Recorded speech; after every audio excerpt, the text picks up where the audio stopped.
Assalamualaikum warahmatullahi wabarakatuh.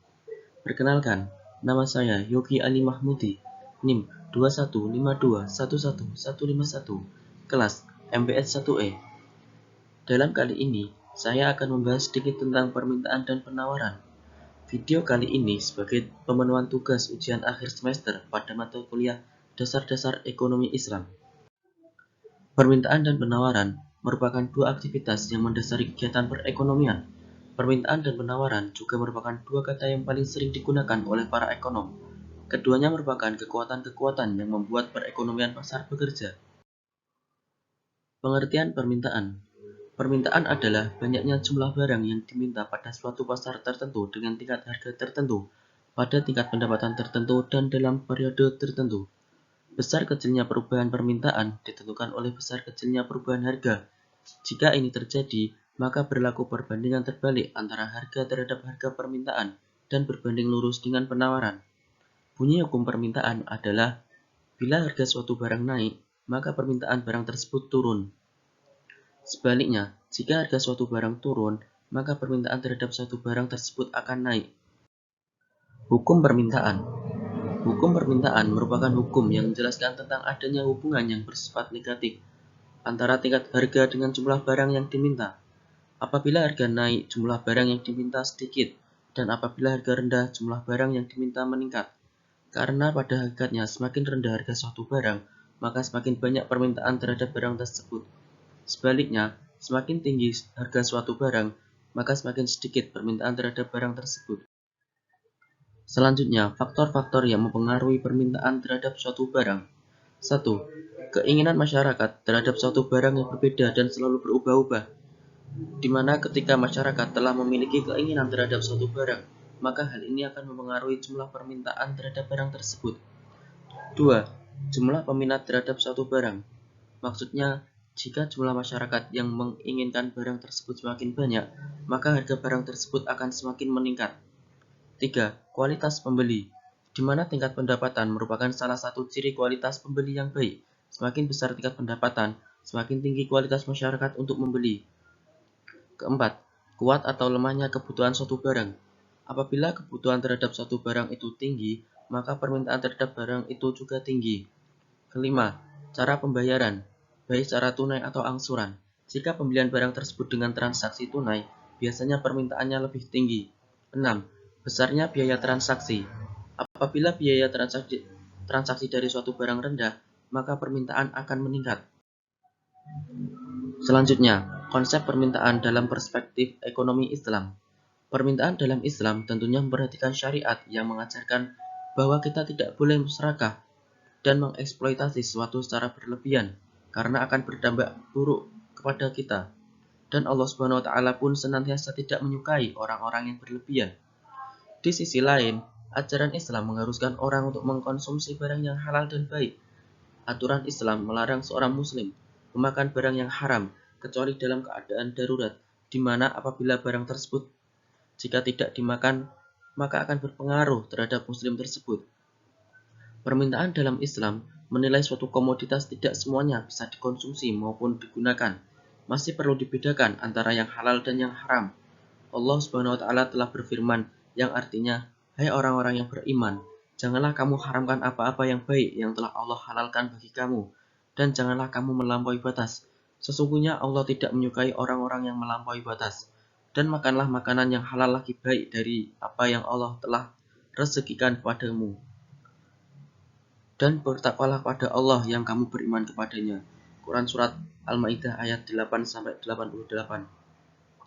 Sehingga dalam teori permintaan Islami membahas tentang permintaan barang halal, barang haram, dan hubungan antara keduanya. Sedangkan dalam permintaan konvensional, semua komoditi dinilai sama, bisa dikonsumsi atau digunakan. Perbedaan teori permintaan dalam konsep ekonomi Islam dan konvensional. 1. Perbedaan utama antara kedua teori tersebut tentunya adalah mengenai sumber hukum dan adanya batasan syariah dalam teori permintaan Islami.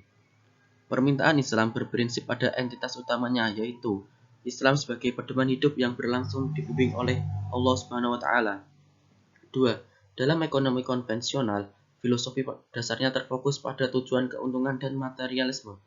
Hal ini wajar saja, karena sumber inspirasi ekonomi konvensional adalah akan manusia yang tergambar pada daya kreativitas, daya olah informasi, dan imajinasi manusia.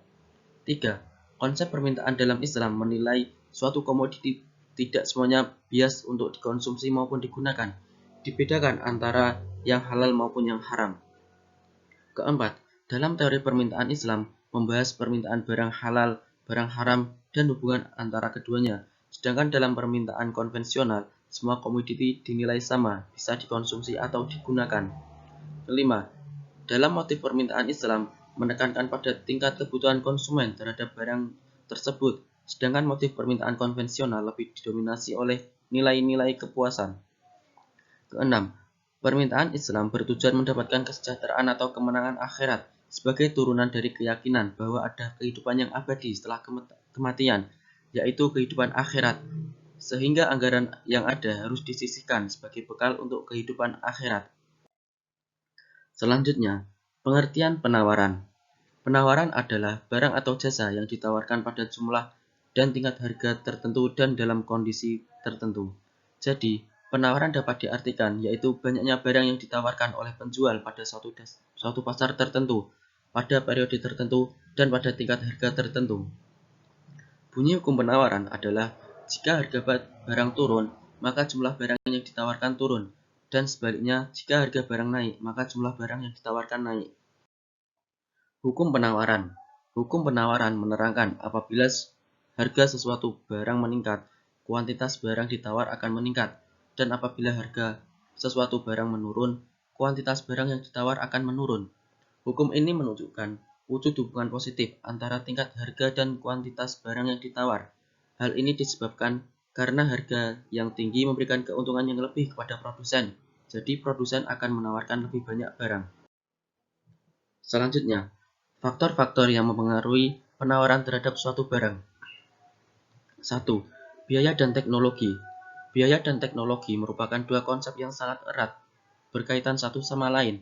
Yang dimaksud dengan biaya adalah biaya yang dikeluarkan untuk memproduksi barang dan jasa, mencakup biaya tenaga kerja, biaya bahan baku, jika sistem ekonomi konvensional dalam operasionalnya. Teknologi adalah penemuan dan peningkatan teknologi yang diterapkan untuk menurunkan biaya produksi.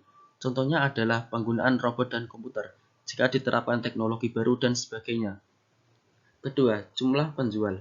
Jumlah penjual memiliki dampak langsung terhadap penawaran. Makin banyak jumlah penjual yang mampu menjual pada tingkat harga tertentu, makin tinggi penawaran. 3. Dugaan tentang masa depan. Aspek dugaan atau ekspektasi terhadap masa depan mencakup dugaan mengenai perubahan harga dari barang tersebut.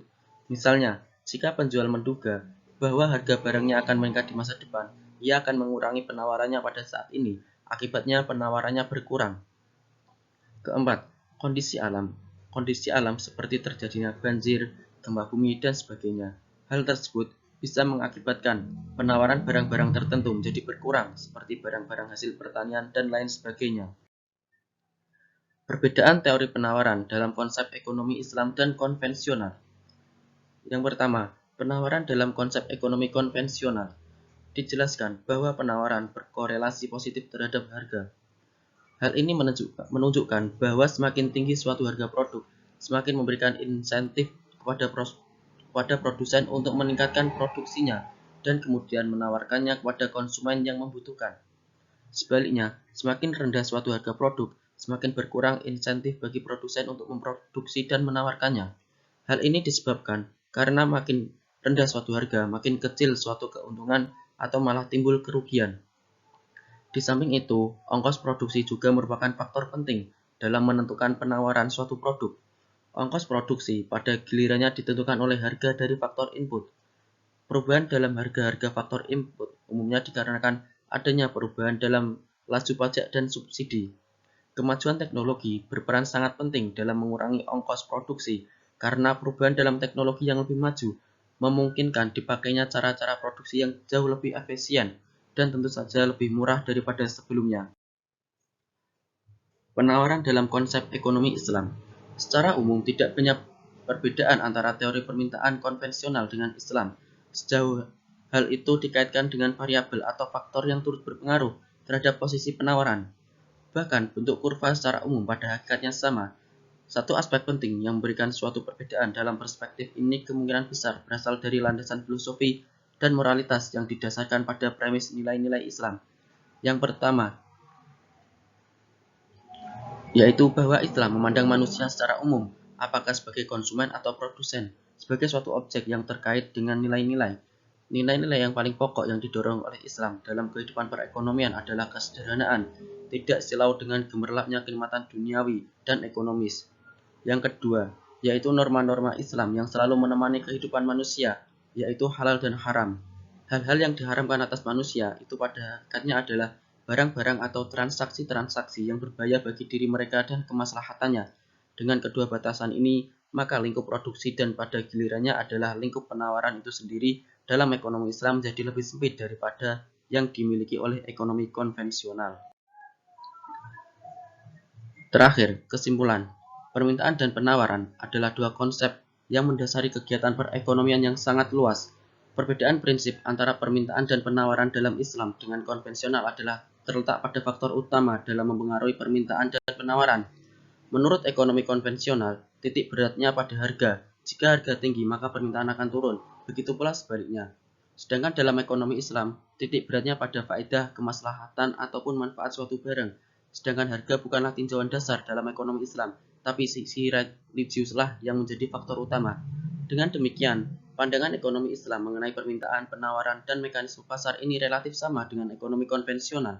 Namun terdapat batasan-batasan dari individu untuk berperilaku ekonomi yang sesuai dengan aturan syariah. Dalam ekonomi Islam, norma dan moral Islami yang merupakan prinsip Islam dalam berekonomi merupakan faktor yang menentukan suatu individu maupun masyarakat dalam melakukan kegiatan ekonominya. Sekian dari saya. Mohon maaf apabila ada kesalahan. Wassalamualaikum warahmatullahi wabarakatuh.